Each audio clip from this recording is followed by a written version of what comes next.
ஒரு வரலாற்று ஆசிரியர் வெளியிட்டார்னா அந்த விரிவுரை என்பது வரலாற்று சார்ந்த வரலாற்று நிகழ்வுகளை உள்ளடக்கியதாக வெளிப்படும்.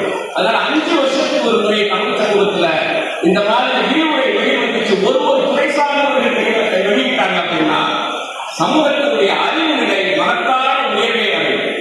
இது ரொம்ப ரொம்ப முக்கியமான வாங்கி படிக்கணும். அதான் பிரச்சனை. அதனால பத்திரிகை வாங்கி படிக்கிறதையோ இந்த மாதிரியான விரிவுரைகளை கேட்டு ஆற்றலை வளர்த்துக் கொள்ளும் போதுதான் சமூக தளத்தில் அரசியல் தளத்தில் பங்களிப்பு செய்யும் போது சரியான கருத்துக்களை முன்வைக்க முடியும். இல்லைன்னா முன்வைக்கப்படக்கூடிய எல்லா கருத்தும் சரியாக போயிடும்.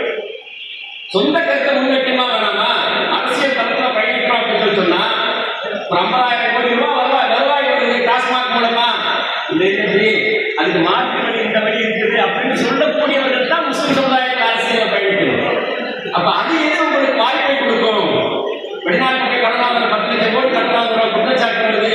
70 லட்சம் 70,000 கோடி ஒரு வருஷத்துக்கு வட்டி கட்டுறான் தமிழ்நாடு அரசு வட்டி கட்டுது அப்படின்னா இல்ல இதுக்கு மாற்றா இந்த விஷயத்தை நம்ம செஞ்சோம் அப்படின்னு சொன்னா இந்த மாற்றத்தை கொண்டு வர முடியும்.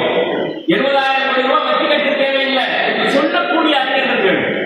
அப்ப என்ன அப்படின்னு சொன்னா பொருளாதாரத்துறையில் ஆழமாக இருந்து பொருளாதாரத்துறை வல்லுநராக இருந்தவர்கள் இந்த மாதிரியான வகுப்புகள் நடத்தும் போது அந்த மாற்றம் ஏற்படும். அதனால அரசியல் சமூக தளத்தில் பயணிக்கக்கூடிய நாம் என்ன கருத்துக்களை எல்லா கருத்துக்களையும் முன்வைக்கணும். அரசு சார்ந்த சமூகம் சார்ந்த சமூக பிரச்சனைகள் சார்ந்த நாட்டினுடைய வளர்ச்சி சார்ந்த எல்லா விஷயங்களையும் முஸ்லிம்களுடைய கருத்து கட்டாயம் இடம்பெறணும். அந்த கருத்து அல்லாஹ்வுடைய ரசூல் சொன்ன கருத்தாக இருக்கணும். அது எல்லாத்துக்கும் உள்ள கருத்து, பொதுமக்கள் எல்லாத்துக்கும் உள்ள கருத்தாக இருக்கிறது.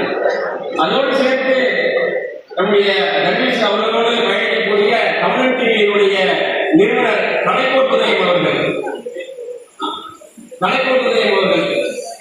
தமிழக முஸ்லிம் சமூகத்தில் கடந்த 4 நூற்றாண்டுகள் 25 ஆண்டுகள்ல இஸ்லாமிய நிகழ்ச்சிகள் கொஞ்சமாவது வெளியில வருது, தடையில்லாம வெளியில வருது அப்படின்னா தலைக்கோட்டுதயம் அவர்களுடைய தியாகம்.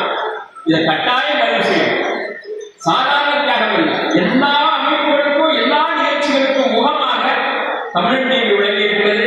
அவர்களுடைய தியாகம் தான். அவங்க நினைச்ச மாதிரி அவனால் நடக்க முடியல, அவர்கள் விரும்புற மாதிரி நடக்க முடியல. அதுக்கு நிறைய இழந்திருக்கிறாங்க. ஆனாலும் அவருடைய அர்ப்பணிப்பு தியாகம் தான் இவ்வளவு நிகழ்ச்சிகள் வெளிவருவதற்கு காரணமாக இருக்கிறது. அன்பு சகோதரர் ரமேஷ் அவர்களுக்கு அல்லாஹ்வின் ஆற்றலை தந்து இன்னும் வேகமாக இந்த நிகழ்ச்சிகளை கொண்டு சேர்ப்பதற்கு எல்லா வகைகளும் அவர்களுக்கு அந்த ஆற்றத்தை ஊக்கத்தை தர வேண்டும். முஸ்லிம் சமுதாயம் அவர்களை வாரி அழைத்துக் கொண்டு வளர்த்தெடுக்க வேண்டும். அஸ்ஸலாமு அலைக்கும் வரஹ்மத்துல்லாஹி வபரகாத்துஹு.